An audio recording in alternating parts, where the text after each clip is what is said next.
ಇನ್ನು ಇಂದು ಯತ್ನಾಳ್ ಅಂಡ್ ಟೀಮ್ನಿಂದ ವಕ್ಫ್ ವಿರುದ್ಧದ ಹೋರಾಟ 2.0 ಶುರುವಾಗುತ್ತೆ. ಇವತ್ತು ಕಂಪ್ಲಿಯಲ್ಲಿ 2ನೇ ಹಂತದ ಹೋರಾಟ ಆರಂಭವಾಗುತ್ತೆ. ಇವತ್ತು ಯತ್ನಾಳ್ ಅಂಡ್ ಟೀಮ್ನಿಂದ ವಕ್ಫ್ ವಿರುದ್ಧದ ಹೋರಾಟ 2.0 ಆರಂಭವಾಗುತ್ತೆ. ಇವತ್ತು ಕಂಪ್ಲಿಯಲ್ಲಿ 2ನೇ ಹಂತದ ಹೋರಾಟ ಆರಂಭವಾಗುವಂಥದ್ದು. ಬಳ್ಳಾರಿ ಜಿಲ್ಲೆಯ ಕಂಪ್ಲಿಯಿಂದ ವಕ್ಫ್ ವಿರುದ್ಧದ ಹೋರಾಟವನ್ನು ಆರಂಭಿಸುತ್ತಾರೆ ಬಸನಗೌಡ ಪಾಟೀಲ್ ಯತ್ನಾಳ್ ಅವರ ತಂಡ. ಈ ಸಮಾವೇಶದಲ್ಲಿ ಯಾರೆಲ್ಲ ಭಾಗಿಯಾಗ್ತಾರೆ ಎನ್ನುವ ಕುತೂಹಲ ಇರುವಂಥದ್ದು. ವಕ್ಫ್ ಹಟಾವೋ ಜನಜಾಗೃತಿ ಸಮಾವೇಶವನ್ನು ಕಂಪ್ಲಿಯಲ್ಲಿ ಹಮ್ಮಿಕೊಳ್ಳಲಾಗಿದೆ. ರಮೇಶ್ ಜಾರಕಿಹೊಳಿ, ಬಿಪಿ ಹರೀಶ್, ಮಾಜಿ ಸಚಿವರಾಗಿರುವಂತಹ ಕುಮಾರ್ ಬಂಗಾರಪ್ಪ, ಮಾಜಿ ಸಚಿವರಾಗಿರುವಂತಹ ಅರವಿಂದ್ ಲಿಂಬಾವಳಿ, ಪ್ರತಾಪ್ ಸಿಂಹ ಅವರು ಕೂಡ ಭಾಗಿಯಾಗ್ತಾರೆ ಈ ಸಮಾವೇಶದಲ್ಲಿ.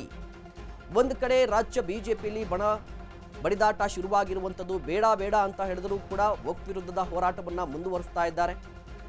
ಶಾರದಾ ವಿದ್ಯಾಶಾಲಾ ಮೈದಾನದಲ್ಲಿ ಬೃಹತ್ ಸಮಾವೇಶವನ್ನು ಹಮ್ಮಿಕೊಂಡಿರುವಂಥದ್ದು. ಕಂಪ್ಲಿ ನಾಗರಿಕ ಸಮುದಾಯದವರು ಕೂಡ ಒಂದಿಷ್ಟು ಜನರು ಕೂಡ ಭಾಗಿಯಾಗ್ತಾರೆ ಅಂತ ಹೇಳಿ.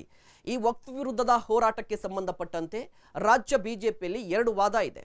ಒಂದು ವಾದ ಏನಪ್ಪಾ ಅಂತ ಹೇಳಿದ್ರೆ, ವಕ್ಫ್ ವಿರುದ್ಧ ಹೋರಾಟವನ್ನ ಮಾಡಲಿ, ಅದು ಪಕ್ಷದ ವೇದಿಕೆಯಿಂದ ಮಾಡಲಿ ಅಂತ ಹೇಳಿ ವಿಜೇಂದ್ರ ಅವರ ತಂಡ ಒತ್ತಾಯವನ್ನು ಮಾಡುತ್ತೆ. ಬಟ್ ನಾವು ವಕ್ಫ್ ವಿರುದ್ಧ ಹೋರಾಟ ಮಾಡ್ತಿರೋದು ತಪ್ಪೇನಿದೆ ಅಂತ ಹೇಳಿ, ನಮಗೆ ವಿಜೇಂದ್ರ ಅವರೇ ಸಪೋರ್ಟ್ ಮಾಡಬೇಕು ಅಂತ ಹೇಳಿ, ಅಥವಾ ವಿಜೇಂದ್ರ ಅವರ ನಾಯಕತ್ವವನ್ನು ನಾವು ಒಪ್ಪೋದಿಲ್ಲ ಅಂತ ಹೇಳಿ ವಿಜೇಂದ್ರ ಅವರ ವಿರುದ್ಧವಾಗಿ ಯತ್ನಾಳ್ ಅವರ ತಂಡ ಕೂಡ ಹೋರಾಟವನ್ನು ಮುಂದುವರಿಸಿಕೊಂಡು ಹೋಗ್ತಾ ಇದೆ. ಇವತ್ತಿಂದ ಅಧಿಕೃತವಾಗಿ 2.0 ಆರಂಭವಾಗುತ್ತೆ. ಯತ್ನಾಳ್ ಅವರ ತಂಡ ಅಧಿಕೃತವಾಗಿ ಇವತ್ತು 2.0 ಹೋರಾಟವನ್ನು ಮುಂದುವರಿಸುತ್ತೆ. ಕಂಪ್ಲಿಯಲ್ಲಿ ಬೃಹತ್ ಸಮಾವೇಶವನ್ನು ಕೂಡ ಹಮ್ಮಿಕೊಂಡಿರುವಂಥದ್ದು. ಇದರ ಜೊತೆಗೆ ಏನಪ್ಪಾ ಅಂತ ಹೇಳಿದ್ರೆ, ಇತ್ತೀಚೆಗಷ್ಟೇ ಕುಮಾರ್ ಬಂಗಾರಪ್ಪನವರು ಒಂದು ಹೇಳಿಕೆಯನ್ನು ಕೊಟ್ಟಿದ್ದಾರೆ. ಈ ಹೋರಾಟ ನಿಲ್ಲೋದಿಲ್ಲ, ನೆಕ್ಸ್ಟ್ ದಾವಣಗೆರೆಯಲ್ಲಿ ನಾವು ಬೃಹತ್ ಸಮಾವೇಶವನ್ನ ಮಾಡ್ತೀವಿ ಅಂತ ಹೇಳಿರುವಂಥದ್ದು. ಕಾದು ನೋಡಬೇಕಾಗಿದೆ ಈ ಹೋರಾಟದ ಸ್ವರೂಪ ಎಲ್ಲಿಗೆ ಹೋಗಿ ನಿಲ್ಲುತ್ತೆ ಅಂತ ಹೇಳಿ.